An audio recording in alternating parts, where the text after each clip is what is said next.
Hello FG fam, and welcome to another episode of the Detroit Tigers franchise here on MLB The Show 20. Today, a big matchup with the Boston Red Sox. Both of us under 500.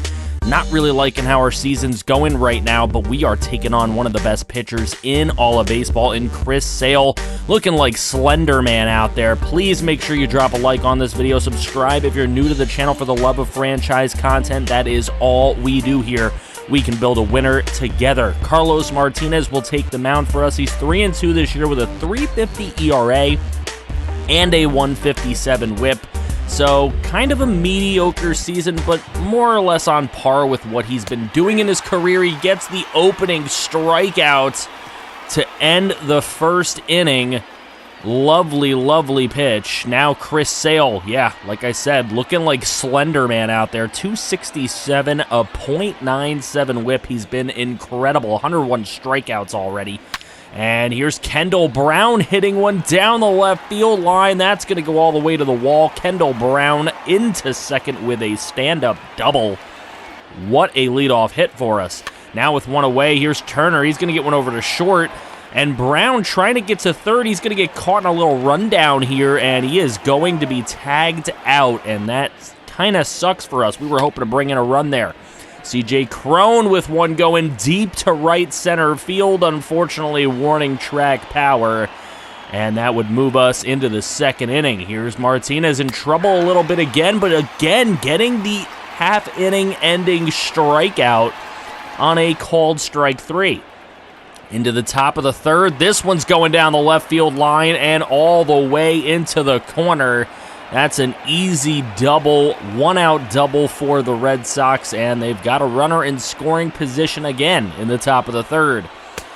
Then Miguel Sano going to take ball four. He'll walk. Bases are now loaded for Rafael Devers, and he crushes this thing over the 365 wall in right field. A grand salami sandwich. Devers' 19th homer of the year coming off Carlos Martinez in the top of the third, giving the Red Sox a 4-0 lead. Xander Bogaerts in the top of the fifth gets one perfectly gapped to right center field all the way to the wall, and Bogaerts all the way to third with an easy triple, a stand-up triple for Xander Bogaerts. Now up comes Devers again, and he gets the base knock to bring in Bogaerts. 5 RBIs for Devers on the day so far. We go top 6. Here's Alex Verdugo, the man they got for Mookie Betts from LA, and all the way into the left field corner again. A lot of these hits just unstoppable. That's going to bring home an extra run. It'll be 6-0. Top 7 now. Unfortunately, not a lot to show you with our bats. Our bats were just abysmal today, and this one is the 7th run of the game as Kirilloff's able to score there. Now Emmanuel Clase coming into the game. His 21st appearance today, 5.72 ERA. He has not been the greatest. He's got bases loaded here, though, with 2 away and getting the pop out into right field, the fly out. That will bring us into the bottom of the 8th, where Richie McGowan is going to ground out with a runner in scoring position. Chris Sale trying to go a complete game with 2 outs here in the 9th, and Justin Turner slams one out to left off the foul pole for the homer. It is a solo shot and the 4th home run from Justin Turner this season here in the bottom of the 9th.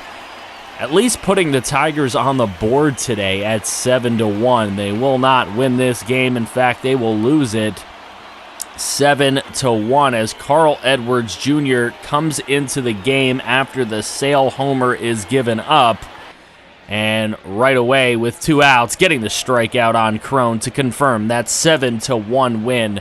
Chris Sale going almost a complete game, 8 2/3, giving up that one solo shot. A brilliant performance from one of the best pitchers in the league. And Chris Sale, clearly player of the game, 11 strikeouts today, had a great game. Rafael Devers, 3 for 4 with the grand salami. He was just incredible as well. Verdugo hit 2 doubles. He was tough to stop. Sale improves to 8-2 on the season. Turner, the only one to get a big hit for us. Goodrum and Brown got doubles, but we couldn't do anything with them. Martinez goes 6 2/3 and gives up 7. So Red Sox then beat us in the next game 5-1. Scope is eligible to be reinstated from the injured list, but he's still going to take about 1 to 2 weeks. So we're going to activate him and keep him on our bench because we don't want to leave him on another 60-day DL.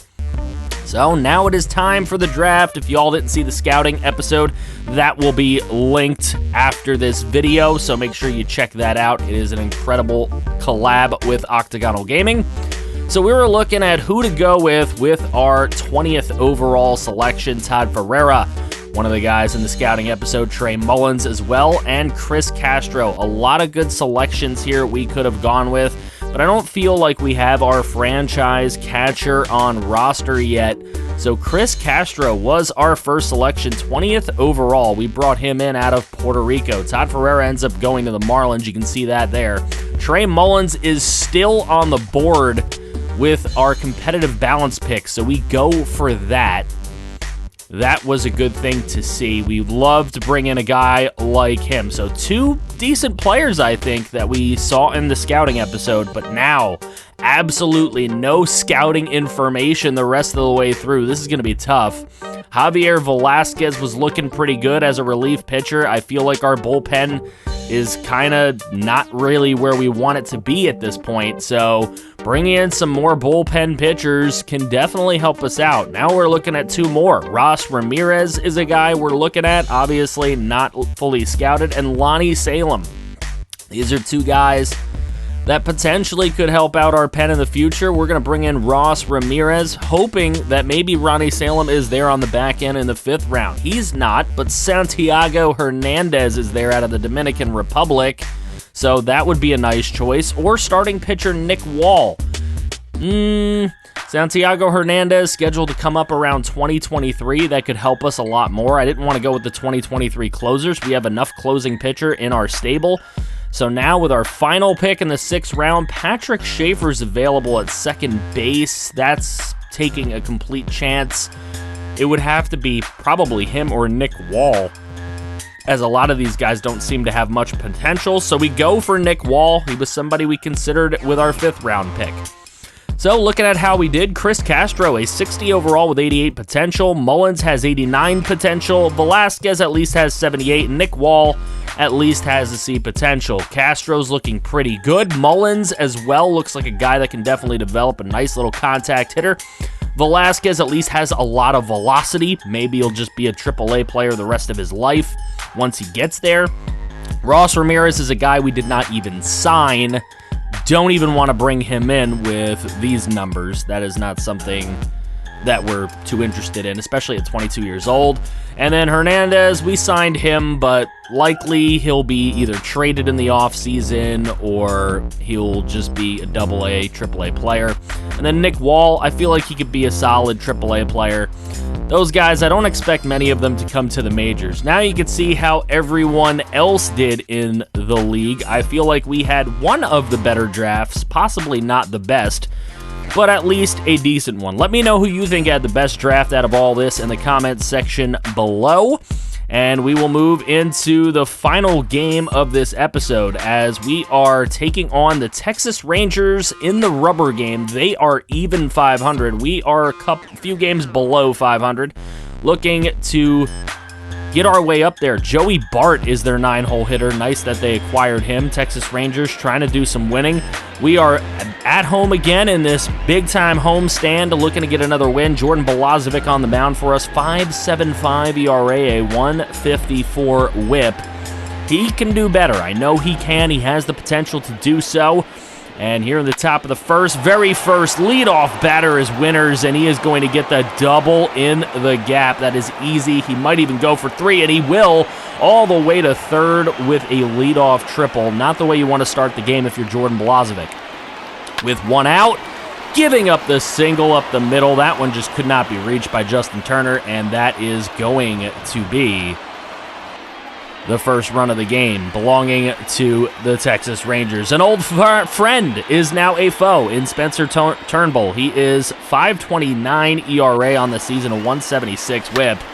And we are going to get the hit here from Riley Green. He's going to gap this one all the way to the wall, and Richie McGowan was going to turn 3 and head home, but he went on back. So 2 runners in scoring position here, and Lindor going to fly out to left field, but here comes McGowan on the tag up, and they will not get him as he slides just in time to bring home our first run of the game and tie this thing at 1. Mancini would strike out in his at-bat. Stranding on second base, Riley Green is Crone as well. 2 strikeouts in a row to strand Riley Green. So Balazovic continuing to pitch on, top 4 now. Here's the throw on to second, and that will get us out of the 4th. No chance there for the Texas Rangers. Now in the bottom of the 5th. This is going to be a double, as this one getting by all the outfielders. It was a slow roller by all of them. And that'll bring home our second run of the game. Jake Rogers across the plate. We're up 2-1. Here's Richie McGowan up again in the bottom of the 5th. And look at this little bloop single into left. Another run coming home, and sliding headfirst is Shed Long for the run. We bring in Corey Evel Knievel as he comes in to try to close this thing out and make it 22 saves on the year. We'll see if he can. He's up against Tyler Naquin, and Naquin going to take the ball 4 and walk on over to first to lead off the top of the 9th. That brings up Yandy Diaz, who will go down looking at the corner fastball, 98 miles an hour. That's a tough one. Here's Ronald Guzman, though, and Guzman lets one rip. A 97-mile-an-hour fastball is just taken into the locker room. Look at that, all the way down there. 2-run jack by Guzman, his 9th of the year, and Evel Knievel is not very happy about this.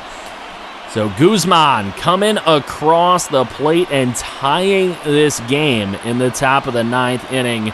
Absolutely clutch performance right there at the plate. Knievel up against Bart now, and he gets him to swing on through.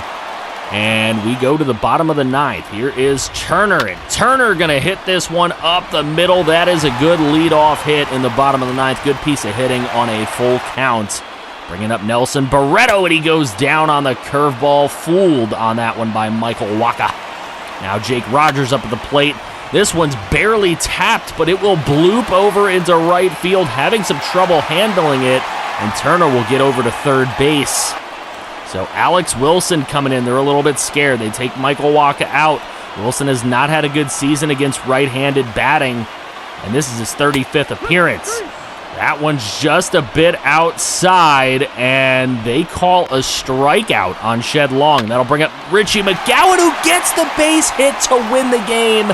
Justin Turner comes home, and the Tigers with a walk-off victory at home against the Texas Rangers. Justin Turner scores the winning run. Richie McGowan with a game-winning RBI. And the Tigers faithful happy about this one. Turner with a double and a single in the game is the player of the game. In my opinion, it's McGowan, 3 for 5, both RBIs and a run scored. Let me know what you think of that in the comments section below. As we take a look at the box score here, winners went 2 for 4 for them. Guzman went 3 for 4. He would have been the player of the game had they won the game, but they did not. Lindor, McGowan with 2, and Long with the 4 RBIs for us on the day to win that game 4-3. Now moving on through the Rays series, we lose 2-0 in the Blake Snell game. That's understandable, but we do take the next 2 by big margins as we go into the Indians set on the road and losing, giving up 3 runs in both games, and then an 8-0 loss on the 12th. That is not good. We'll be going up against the Cubs here now, and we get a 2-0 win in the first one, so a chance to sweep the Cubs at home. It'll be Daniel Norris against Yu Darvish in the next episode to start it off. Guys, please drop a like on this video. Subscribe if you're new to the channel for the love of franchise content, because that is all we do here. We can build a winner together, and click right here to see more videos. Take care.